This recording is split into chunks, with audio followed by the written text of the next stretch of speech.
कालिके भक्ति चैनल में आपका स्वागत है। आज हम नवरात्र में पूजे जाने वाले माँ दुर्गा के 9 रूपों के बारे में जानेंगे। सनातन धर्म में नवरात्रि के 9 दिनों में दुर्गा के 9 स्वरूपों की पूजा का बहुत अधिक महत्व होता है।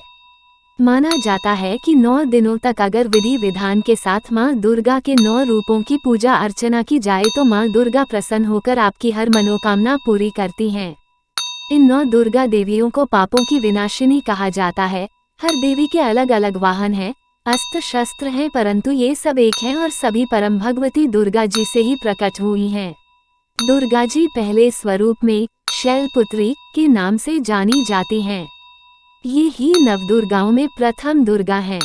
पर्वतराज हिमालय के घरपुत्री रूप में उत्पन्न होने के कारण इनका नाम शैलपुत्री पड़ा। नवरात्र पूजन में प्रथम दिवस इन्हीं की पूजा और उपासना की जाती है। इनका वाहन वृषभ है, इसलिए ये देवी वृषारूढ़ा के नाम से भी जानी जाती हैं। शैलपुत्री का स्वरूप चंद्रमा को दर्शाता है, इसलिए इनकी पूजा से जातक के चंद्रमा से संबंधित दोष दूर हो जाते हैं। नवरात्रि के दूसरे दिन माँ ब्रह्मचारिणी की पूजा का विधान होता है। मान्यता है माँ ब्रह्मचारिणी देवी की कृपा से सर्वसिद्धि प्राप्त होती है। इस दिन माता दुर्गा के दूसरे स्वरूप माँ ब्रह्मचारिणी को मंगल ग्रह को नियंत्रित करने वाला माना जाता है। इसलिए इस स्वरूप की पूजा करने से व्यक्ति के मंगल ग्रह के बुरे प्रभाव कम हो जाते हैं। नवरात्रि के तीसरे दिन दुर्गा जी के तीसरे स्वरूप माँ चंद्रघंटा की पूजा की जाती है। इन देवी की कृपा से साधक को अलौकिक वस्तुओं के दर्शन होते हैं। माना जाता है कि माँ चंद्रघंटा शुक्र ग्रह को नियंत्रित करती हैं। शुक्र से पीड़ित जातकों को देवी के इस स्वरूप की पूजा करना शुभ होता है। नवरात्र पूजन के चौथे दिन कुष्मांडा देवी के स्वरूप की ही उपासना की जाती है। ज्योतिषशास्त्र के अनुसार देवी का ये स्वरूप सूर्य से संबंधित होता है। मान्यता है कि यदि किसी जातक को सूर्य से संबंधित परेशानियां या सूर्य दोषों से मुक्त होना है तो मां कुष्मांडा की पूजा फलदायी होती है। नवरात्रि का 5वां दिन स्कंदमाता की उपासना का दिन होता है। मोक्ष के द्वार खोलने वाली माता परम सुखदायी हैं।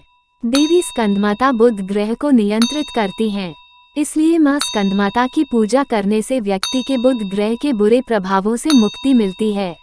नवरात्रि के छठे दिन देवी दुर्गा के छठे स्वरूप मां कात्यायनी की पूजा की जाती है।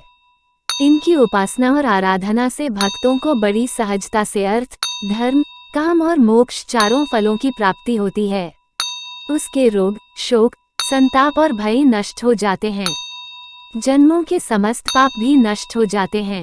देवी माँ के इस स्वरूप को पूजने से बृहस्पति के बुरे प्रभावों से मुक्ति मिलती है। माँ कात्यायनी बृहस्पति ग्रह को नियंत्रित करती हैं। नवरात्रि के 7वें दिन देवी दुर्गा के कालरात्रि स्वरूप की पूजा करने का विधान है।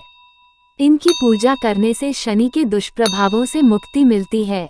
ज्योतिष के अनुसार शनि ग्रह को माँ कालरात्रि नियंत्रित करती हैं। नवरात्रि के 8वें दिन माँ दुर्गा के स्वरूप महागौरी की पूजा होती है। इस स्वरूप की पूजा करने से देवी महागौरी राहु से संबंधित बुरे प्रभावों को कम कर देते हैं और देवी माँ का ये स्वरूप राहु को नियंत्रित करता है।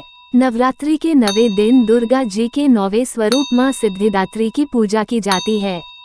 सभी मनोरथों को पूर्ण करने वाली देवी का ये स्वरूप केतु ग्रह को नियंत्रित करता है। इन देवी की पूजा से केतु के बुरे प्रभावों से जातक को मुक्ति मिलती है। सनातन धर्म से संबंधित इसी तरह के वीडियो देखने के लिए चैनल को लाइक, शेयर, सब्सक्राइब करें। धन्यवाद।